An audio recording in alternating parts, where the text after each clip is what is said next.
Hello students, class 6 के civics के chapter number 9 urban livelihood को हम पढ़ेंगे। अर्बन लाइवलीहुड मतलब शहर में कैसे लोग पैसे कमाते हैं।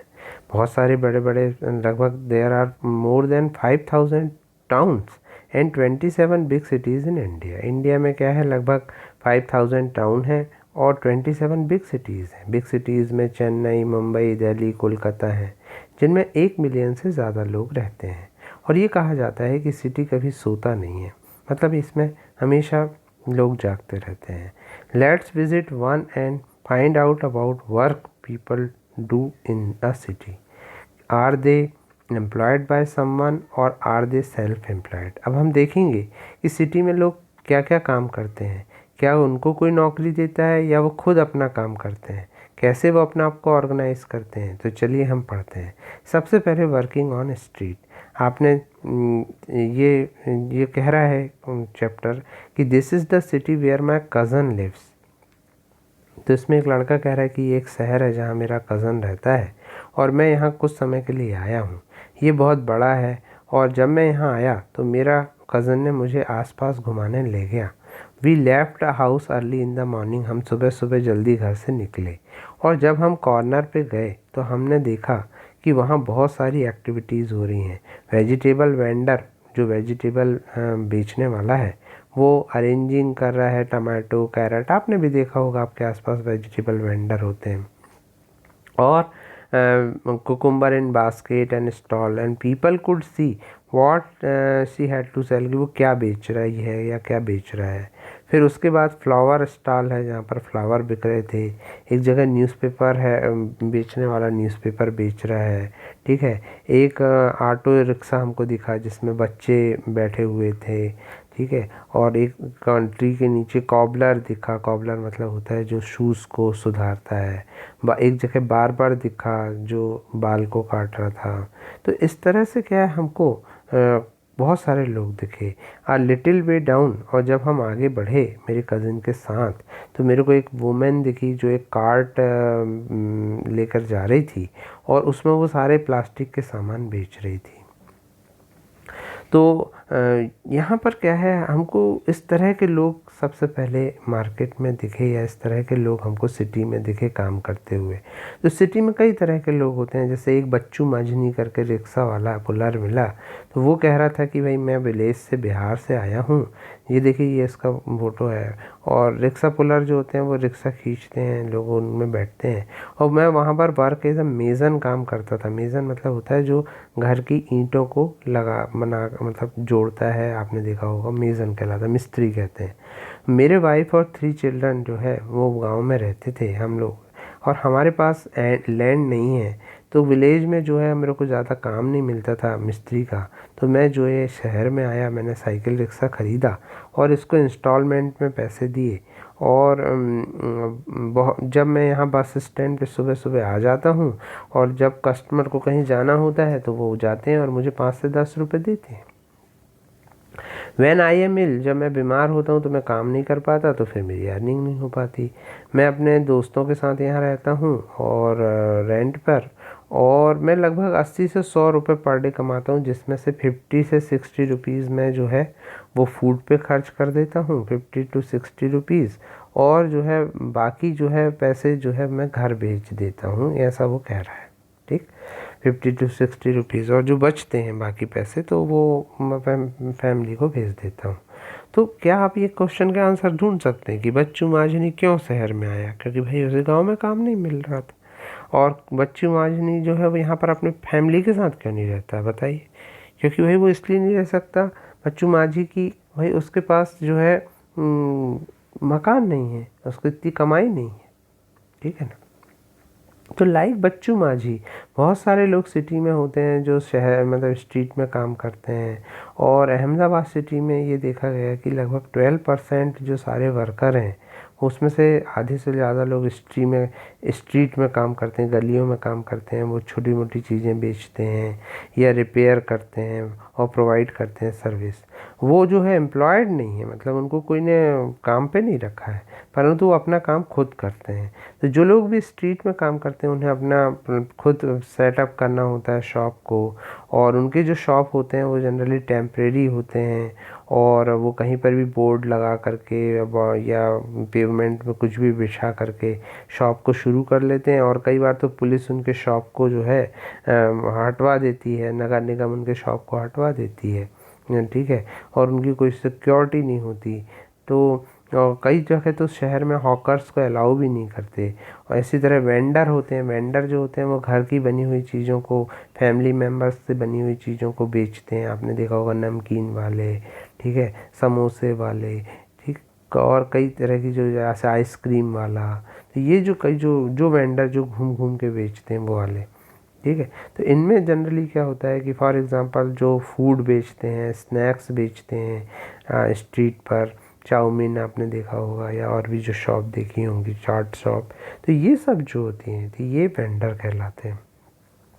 तो लगभग क्या है 1 करोड़ स्ट्रीट, लगभग हमारे देश में 1 करोड़ स्ट्रीट वेंडर हैं, और जनरली इनको ट्रैफिक के लिए ऑब्स्ट्रक्शन मानते हैं। तो इनको जगह जगह जो होता है अलाउ नहीं किया जाता, मगर परंतु ये लोग पैसा कमाते हैं इस तरह से। तो गवर्नमेंट जो है अब लॉ को मॉडिफाई करने का सोच रही है, और वो हॉकिंग जोन बना देती है कई जगह पर, जिससे क्या हो इनको मौका मिले।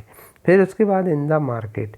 तो अब ये मैं अपने कज़िन के साथ, ये लड़का अपनी कहानी बता रहा है कि जब मैं मार्केट पहुंचा तो वो मार्केट बहुत क्राउडेड था, वहाँ पर बहुत सारी रोज़ ऑफ शॉप्स थी, ठीक है। और मेरे कज़िन को डेंटिस्ट के यहाँ जाना था, तो डेंटिस्ट के यहाँ वो गया, और कैविटी थी उसके टूथ में, और वो थोड़ा डरा हुआ था क्योंकि उसे ऐसा लग रहा था कि फिलिंग करवाएगा, तो फिर उसको डॉक्टर ने कहा कि भाई फिलिंग करवाना पड़ेगा। तो इस तरह से क्या हुआ कि फिर उसको ने फिलिंग विलिंग करवाया, फिर हम लोग आगे बढ़े। तो डेंटल क्लिनिक से क्या हुआ कि मेरी कज़िन ने मुझे ले गई गारमेंट शोरूम पे। गारमेंट शोरूम पे रेडीमेड क्लॉथ्स जहाँ पर मिलते थे। शोरूम में 3 फ्लोर थे, हर फ्लोर में डिफरेंट टाइप ऑफ क्लॉथ्स थे। तो वहाँ पर क्या है, लड़कियों के भी कपड़े अलग थे। फिर वहाँ पर हमने हरप्रीत और वंदना को देखा जो बिजनेस पर्सन्स थी। तो वो कह रही थी कि भाई my father and uncle work in small shop during festive times, और संडे को मेरी मदर और मैं भी उनकी हेल्प करती हूँ। और मैंने जैसे ही अपना कंप्लीट किया कॉलेज तो मैं इस दुकान में काम करती हूँ, और हमने ये शोरूम को कई सालों में खोला है, और कई सालों पहले खोला था, और मैं एक ड्रेस डिज़ाइनर हूँ। हमारा बिजनेस जो हो गया वो चेंज हो गया है, और आजकल जो लोग हैं वो रेडीमेड गारमेंट, मतलब जो फैक्ट्री से बन के आते हैं उनको ख़रीदते हैं, ठीक है। और हम कई जगह से अपना सामान ख़रीदते हैं, जैसे मुंबई, अहमदाबाद, लुधियाना, त्रिपुरा, नोएडा, गुड़गांव।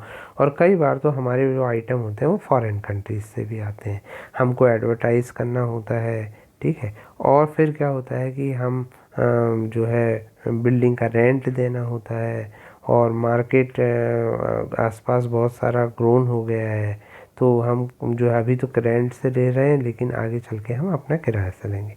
तो इस तरह से देखिए, जहाँ एक तरफ हमने बच्चू माझी की कहानी सुनी, अब यहाँ पर हम हरप्रीत वंदना को देख रहे हैं कि वो लोग कैसे एक शॉप को चला रही हैं। तो ऐसे बहुत सारे लोग हैं। अब हमारे मन में क्वेश्चन होता है कि क्यों उन्होंने शोरूम स्टार्ट किया, उनको क्या करना पड़ा होगा, क्या करती होंगी वो शोरूम को चलाने के लिए, ठीक। तो लाइक हरप्रीत और वंदना बहुत सारे लोग हैं जिनके खुद के शॉप हैं, और ये शॉप छोटे या बड़े हो सकते हैं। मोस्ट बिजनेसमैन अपने शॉप को खुद चलाते हैं, वो किसी के द्वारा एम्प्लॉयड नहीं होते, और ये परमानेंट शॉप होती हैं जो लाइसेंस देती हैं बिजनेस करने के। इनको लाइसेंस मिलता है म्युनिसिपल कॉरपोरेशन से, और म्युनिसिपल कॉरपोरेशन ये डिसाइड करती है कि एक दिन का हफ्ते में इसको बंद भी रखते हैं ये, ठीक है ना। क्यों रखते हैं अब आप पता लगाइए, क्यों ज़रूरी रहता है कि एक दिन शॉप को बंद रखा जाए। क्या क्या लगता है आपको, क्यों रखते होंगे, सोचिए। तो ये मार्केट जो है, इनमें छोटे छोटे ऑफिस हैं, शॉप हैं जो सर्विस देते हैं, ठीक है, बैंक कुरियर सर्विस देते हैं। अब है in the factory workshop area. तो मेरे को क्या था कि कुछ जरी वर्क कराना था मेरी ड्रेस में। तो मेरी कज़िन ने मुझसे कहा कि वो निर्मला को जानती है, गारमेंट फैक्ट्री में काम करती है। तो हमने कहा चलो इसी बहाने हमको निर्मला के जो नेबरर्स हैं वो जरी का काम करते हैं और एम्ब्रॉयडरी का काम करते हैं। तो हमने एक बस पकड़ी और हम फैक्ट्री एरिया की तरफ गए जहाँ पर वर्कशॉप चल रही थी। तो वहाँ बहुत सारे लोग बैठे हुए थे क्रॉसिंग पे, वो इंतज़ार कर रहे थे। ठीक है, और मेरी कज़िन ने कहा कि रास्ते में हमको बहुत सारे लोग दिखे, तो बोले ये लेबर चौक है। तो लेबर चौक का मतलब होता है, आपने देखा होगा सुबह सुबह आप कहीं जाएंगे तो कई जगह चौक पे आपको बहुत सारे वर्कर मिल जाएंगे। तो ये लोग क्या होता है यहाँ पर क्यों इकट्ठा होते हैं, क्योंकि वहाँ से उन लोगों को काम मिलता है। वहाँ से लोग जिनके घर में काम होता है वो अपने घरों में ले जाते हैं। जैसे किसी को कुछ बनवाना है, किचन बनवाना है, किसी को पुताई करवाना है, कि वाइट वॉश करवाना है, फर्नीचर रिपेयर कराना है, तो ये सारे काम ये लोग करके देते हैं। तो फिर क्या हुआ, हमको तो जरी वर्क कराना था, तो हम एंटर हुए एक फैक्ट्री में जहाँ हमने देखा कि छोटी छोटी स्मॉल वर्कशॉप है और वहाँ पर बहुत सारी एंडलेस रो है। रो मतलब होता है लाइन। और वहाँ पर बहुत सारे लोग स्विंग मशीन मतलब सिलाई मशीन लेकर के बैठे हैं और हर एक व्यक्ति जो होता है एक सिलाई मशीन को वहाँ पर ऑपरेट कर रहा है। क्लोथ्स जो होते थे एक तरफ स्टिच होते थे। तो हम निर्मला के पास गए, क्योंकि जैसे ही निर्मला ने हमको देखा बहुत खुश हुई और उसने प्रॉमिस की कि वो जरी वर्क जो है वो ड्रेस में करवा देगी। निर्मला वहाँ पर टेलर के रूप में काम करती है, ठीक है ना, उसका फैक्ट्री में जहाँ वो काम करती है वो समर क्लॉथ्स बनाती है, समर के लिए क्लॉथ्स बनाती है दूसरी कंट्रीज़ के लिए, यूएसए, यूके, जर्मनी। और वर्कर लाइक निर्मला को जो है बहुत लंबे आवर काम करना पड़ता है दिसंबर टू अप्रैल तक के। और नॉर्मल वर्किंग डे जो होता है 9 AM पे शुरू होता है और 10 PM मतलब सुबह 9 बजे जाती है और रात के 10 बजे तक काम करती है, कई बार तो और लेट। और वो 6 डेज़ इन अ वीक काम करती है, कई बार तो वो संडे को भी काम करना पड़ता है। तो इस तरह से क्या है, निर्मला को जो है 80 रुपीज़ आ डे का मिलता है 8 आवर का, और 40 रुपीज़ यदि वो लेट तक काम करती है तो एक्स्ट्रा उसको पैसा मिलता है। तो जून तक के इनका काम ख़त्म हो जाएगा और निर्मला को भी नौकरी छोड़ना पड़ेगा। तो इस तरह से क्या है, 3 और 4 मंथ जो होता है उसको कोई काम नहीं होता निर्मला को। तो इस तरह से हमको निर्मला के बारे में पता चला। तो मोस्ट वर्कर जो होते हैं निर्मला के जैसे होते हैं और जिनको काजुअल बेसिस पे जॉब मिलता है। काजुअल बेसिस का मतलब होता है कि जब एम्प्लॉयर को, जब फैक्ट्री वालों को उनकी ज़रूरत होती है तो वो उनको बुला लेते हैं, ठीक है ना। और फिर नहीं तो फिर क्या होता है कि जब काम नहीं होता तो उनको निकाल देते हैं नौकरी से। तो इनका जॉब परमानेंट नहीं होता और इनकी जॉब सिक्योरिटी नहीं होती, और इनको कोई जो है यदि मान लीजिए कुछ प्रॉब्लम आती है तो फिर क्या होता है, इनको कोई सपोर्ट नहीं मिलता। फिर है one worker works on a machine for 12 hour. एक वर्कर जो होता है 12 आवर काम करता है और फिर दूसरा वर्कर उसी मशीन पे अगले 12 आवर काम करता है। तो इस तरह से वहाँ काम चलता है। अब हम बात करेंगे कि कॉल सेंटर्स में आजकल क्या होता है, आपने सुना होगा कॉल सेंटर में काम होता है। तो कॉल सेंटर का मतलब होता है, कॉल सेंटर एक सेंट्रलाइज ऑफिस होता है जो प्रॉब्लम कंज्यूमर की या कस्टमर की जो प्रॉब्लम होती है जैसे, तो उनको सॉल्व करने के लिए कॉल सेंटर में लोग काम करते हैं। इसमें जनरली क्या होता है, एक कंप्यूटर और एक टेलीफोन की ज़रूरत होती है और जिसके माध्यम से लोगों से जुड़ करके उनकी प्रॉब्लम सॉल्व करते हैं। अब हम देखेंगे कि ऑफिस एरिया में कैसे काम होता है। तो जो मेरी कज़न थी उसकी जो वो क्या बता रही थी कि उसकी आंट सुधा जो है वो एक मार्केटिंग मैनेजर है और वो ऑफिस जो होती है office she had asked us, उसने हमको कही कि भाई 5:30 के पहले पहुंच जाना। तो ऑफिस में यदि पहुंचना है तो, क्योंकि शायद वो 5:30 तक काम करती हैं। We thought we would get late, तो हमने ऑटो रिक्शा से हम उनके यहाँ पहुँचे। उनका जो ऑफिस था वो एक टॉल बिल्डिंग में था। वहाँ पर 100 जो लोग थे वो कमिंग आउट हो रहे थे। कुछ लोग अपनी कार से जा रहे थे, कुछ लोग बस से जा रहे थे अपने अपने घर, बस का इंतज़ार कर रहे थे। तो फैक्ट्री में जो है बिस्किट बनाई जाती थी। तो वो क्या करती है कि बिस्किट सुपरवाइज़र का काम करती है। वो 50 सेल्स पर्सनस को जो है, जो सिटी में अलग अलग जगह से बिस्किट का सप्लाई करते हैं शॉप्स में, उनसे जो है वो इन्फॉर्मेशन और ऑर्डर कलेक्ट करती है। उसने सिटी को 6 रीजन में डिवाइड कर लिया है और हर जगह वो सेल्स पर्सन को जा कर के मिलती है और उनकी प्रॉब्लम को सुनती है। तो मेरी आंटी जो सुधा है उनको रेगुलर सैलरी मिलती है, वो एक परमानेंट वर्कर हैं और वो लंबे समय तक वहाँ जॉब करती हैं, करेंगी ऐसा वो उनको वहाँ पर ये फ़ायदा है। तो जो परमानेंट वर्कर होते हैं, आप भी अपने घर के आसपास पूछ सकते हैं कौन कैसा काम करता है, ठीक है कि नहीं।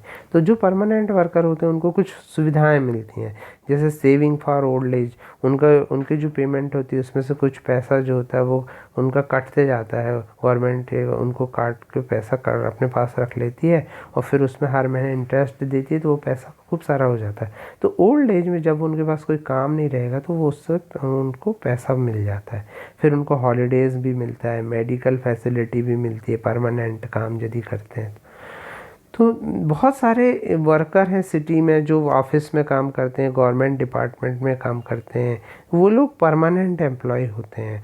उनको जो है रेगुलर सैलरी मिलती है, उनको जो है बीच में से काम में नहीं निकाला जाता और जो है उनको जो है कई तरह की सुविधाएं मिलती हैं। तो इस तरह से क्या हुआ, हमने शहर पूरा घूमा और हमने कई तरह के लोग देखे, स्ट्रीट से लेकर के ऑटो रिक्शा वाले, वर्कर, हमने जो है फैक्ट्री में काम करने वाले, परमानेंट वर्कर, कैजुअल वर्कर, सबको देखा। तो आप भी अपने घर के आसपास ऐसा देख सकते हैं कि बहुत सारे लोग बहुत सारी चीज़ों का काम करते हैं। तो क्या क्या काम करते हैं और कैसे वो मतलब अपनी आजीविका कमाते हैं, कैसे पैसे कमाते हैं, इस चैप्टर में यही चीज़ें बताई गई हैं। और इसमें ये बात भी बताई गई कि एक परमानेंट वर्कर और एक टेम्परेरी वर्कर में क्या अंतर होता है। तो आई होप कि आपको लेसन अच्छा लगा होगा।